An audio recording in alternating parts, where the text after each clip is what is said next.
like to the falling of a star, or as the flights of eagles are, or like the fresh spring's gaudy hue, or silver drops of morning dew, or like the wind that chafes the flood, or bubbles which on water stood, even such is man, whose borrowed light is straight called in and paid tonight. The wind blows out, the bubble dies, the spring entombed in autumn lies. The dew dries up, the star is shot, the flight is past, and man forgot. Books, brands, buckled bands, tricky dicky master plans, words for the herds and the flux of the birds that never endeavor to become clever, whatever. So this clip is just going to be some of my thoughts about perspective, how you get it, what sorts of perspective there are. Conceivably, the category is vast, possibly infinite, or just short of infinite. In any case, the first thing that occurs to me when I think about perspective, and perhaps this is because of where I find myself in life, I like to think that I'm just now beginning to set foot in the territory of middle age, but the reality is I may well now be, mired in it up to my knees at this point. It itself creates perspective. There's a common observation, many people have made it. It's basically that when you're a child, a very, very small child, an infant or whatever, 1 year is half of your life, I guess, when you're 2, right? When you're 4, 2 years is half of your life. When you're 10, 5 years is half of your life. It's sort of how you can measure your state based on how much ground you've covered. The smaller you are, the younger you are, I should say, the more time seems large. There's some parallel, since we're talking about perspective, with the way in which when you're a child, your surroundings, the environment, the adults around you, the doors between rooms, the staircases, they're all much larger, relatively speaking, because you're not yet full grown. In the same respect, I guess this is the observation I'm talking about. People have observed that 5 years seems like a long time when it's half of your life at age 10. When you're 40, perhaps 20 years looks much like 5 years does for a 10-year-old. And with this come a number of other changes in perspective. With a set of dividers, we can see that we use these to measure an expanse, a distance, right? We step in and we mark an incremental unit, right? But if we take these dividers, and use them, for example, to measure out a circle, we place them down and the one point touches the center of the circle. The other point of the dividers touches its circumference, which means it's going to be exactly half the diameter of the circle. And there's something about this middle-aged liminal state, this in-betweenness, that fits with what we can see with the set of dividers. Once you've measured what, at a best estimate is going to be half of your life, you can simply take these dividers and flip them. Here's the first half, flip, boom. We're at the second half. You gain the ability to sort of see the full range of the journey that you're on, issuing in blood and sorrow from the womb, crawling in tears and mourning to the tomb, to take another little bit of verse from the so-called metaphysical poets. So there's another aspect of perspective that comes with time, not only, what I just mentioned, where you're smaller, and so the room around you looks bigger. You're older, so you can prospectively kind of get a glimpse of how much you have left in a way that perhaps a younger person cannot, certainly my experience. It all just seems to stream by much more quickly. And I think the same sort of thing, this relative perception of passage of time, has a lot to do with the difference in attention span between younger people and older people. For the younger people, it's got to be go, go, go, something now, now, now. It's very much a smaller scale that they operate on. They're moving between paychecks, between pieces of ass, between entertaining moments, between, whatever high points it is that they seek at that time in their life. But they very rarely see things on a very broad scale. I mean, unless you're talking about some 19th century German guy writing up his Lebenplan, or whatever the fuck you call it. These days, there's very little patience. There's very little in the way of attention span. And so I guess another thing that I wanted to mention in this free-ranging riff on perspective is the need to develop it, to inculcate it.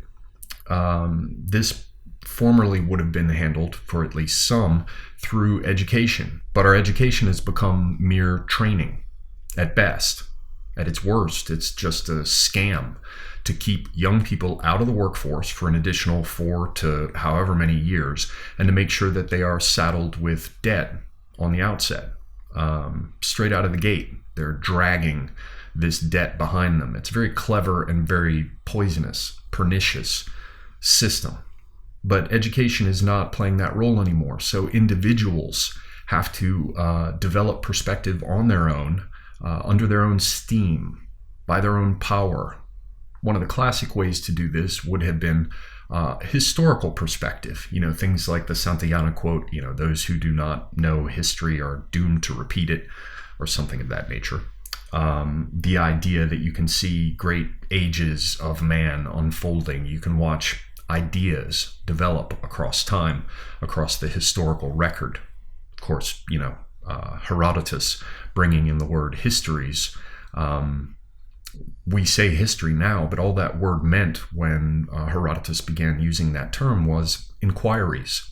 And so you develop perspective by engaging in inquiries regarding the trajectory and development of man.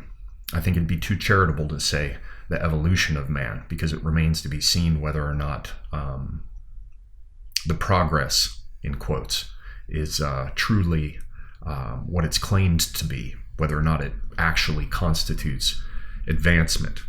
But at any rate, one of the ways to develop perspective is to look at the historical record, to join the conversation of all the old dead white men, the pale patriarchal penis people, the utterly dismissible and out-of-fashion group that has in fact been engaged in a complex and nuanced discourse recorded in writing for thousands of years. That's another way to gain perspective. So just a few thoughts on perspective there. Of course, one of my favorites, La Rochefoucauld, has observed that old people love to give good advice. But he also observes that that's only because they're no longer capable of setting bad examples. However that may be, another aspect of perspective is generational perspective. I talked with Styx Hexenhammer 666 about this a bit recently. The way in which the so-called Gen Xers, the so-called baby boomers, the so-called millennials or Gen Y and Gen Z, whatever that might be, coming up over the horizon, the ways in which each of these age range cohorts perceive things. And that brings to mind yet another facet of perspective, the fact that there is a biological impetus towards rebellion on the part of adolescents. Their brain is swimming around in a different kind of chemical soup than people who've become older. And it demands, that condition demands rejection of what has come before. It's kind of like Mother Nature's freebie. It's like a way to ensure that changes will happen in a culture, whether or not that culture is conservative or otherwise. There's always going to be a bubbling up of this desire to shatter old ways and create new ones, and it will come with each generation as it goes through adolescence. That's kind of why, the old joke about how, you're growing up, you're a little kid, your parents know everything. Mommy, what's that? Daddy, what's that? What's the sun? What are the stars? What's a car? What's a government? Why is blue different from green? Right? You ask them all these questions. Then you run into adolescence, at which point your parents become fucking morons. Now, usually you come full circle, and sometime in your mid, probably late 20s, you begin to realize that your parents are just people too, slogging their way through life and attempting to resolve the challenges that they face, at which point you can listen to them again. And so another aspect of perspective that occurs to me and that I'd like to note here is this idea of intergenerational dialogue and the way in which having generations that speak to each other is a very valuable thing and something that we should not let go of culturally. It's perhaps one of the safest ways to ensure that things that are important, culturally speaking, are not lost. This in its turn brings up the idea of, the difference in perspective that you find between so-called conservatives and so-called progressives. The idea that on the one side there is tradition, kind of like the old meaning of the term conservatism, to conserve, to save, to continue to employ, to continue to place trust in systems, approaches, cultural standards, value systems that were good enough for thousands of years, so, why wouldn't they be good enough today? Well, that perspective sees that which we have inherited as something worth protecting. And I guess culturally that would be associated with the idea of having elders, right? And people that are older than you, the silverbacks, right, that you're supposed to turn to for advice in certain circumstances, because the idea is they've been through a bunch of shit and maybe they might have something useful to share with you. On the other hand, you have the progressive perspective, which is the idea that all developments ultimately are advancements, and all advancements are positive change and therefore desirable. In which case they've kind of flipped it. They've inverted this arrangement, and the things that the so-called conservatives are, trying to maintain become baggage, the evil ways of the past that we must shed. And they become quite maniacal about it now, to the point that they wish to throw the baby out with the bathwater. And they think that there is nothing of value that came from those who walked the road before them that's worth preserving. And I think that, too, is a very dangerous thing. I'm in between. I'm in this middle-aged kind of domain, as I mentioned at the outset of this. And so I'm kind of looking forward and backwards, this liminal state, being on a threshold, saying bye-bye to youth. It's many joys, but it's big-ass fucking heap of just gut-wrenching folly. And this sort of forward picture to your winter years and when you will settle down, or concepts like retiring. I want to make sure that a line of communication remains open between those who are in the generational cohorts going out and those who are in the generational cohorts that are coming in. In that way, we can conserve things that need to be conserved, and we can have constructive dialogue about them from the perspective of the young people who want to see the cloying dead hand of the past shaken off, and the older people who are like, wait a minute, you're about to get rid of things that are really important and you don't yet have enough sense to fully understand the consequences of this shit that you're trying to erase. So more thoughts on perspective. In closing, I guess, whether we're talking about a broad historical perspective, looking at developments of cultures and all the historical record, whether we're looking at a person's individual history and the way in which, having gotten halfway through your life, you're now in a position where you can flip that and measure the other half and thereby get a sense, a context, a sort of perspective, again, on your own development, whether we're talking about generational cohorts and the ways in which the lines of communication should remain open between them. In all these cases, I think what is to be aspired to, what is to be sought as actively as possible, is ultimately a timeless perspective in which past, present, and future all kind of come together, because you can see the way in which developments arrived at the point that they are now, and you can better see or imagine, prognosticate regarding the changes that will be coming, Only then is there enough breadth of context.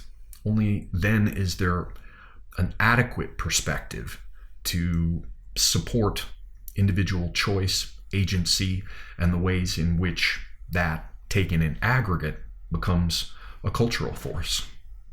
So, a few thoughts on perspective. Hope you enjoy them. Semiagog, out. Works, brands, buckled bands, tricky dicky master plans, words for the herds and the flocks of the birds that never endeavor to become clever, whatever, that never try, never fly, and never ever, never knew why.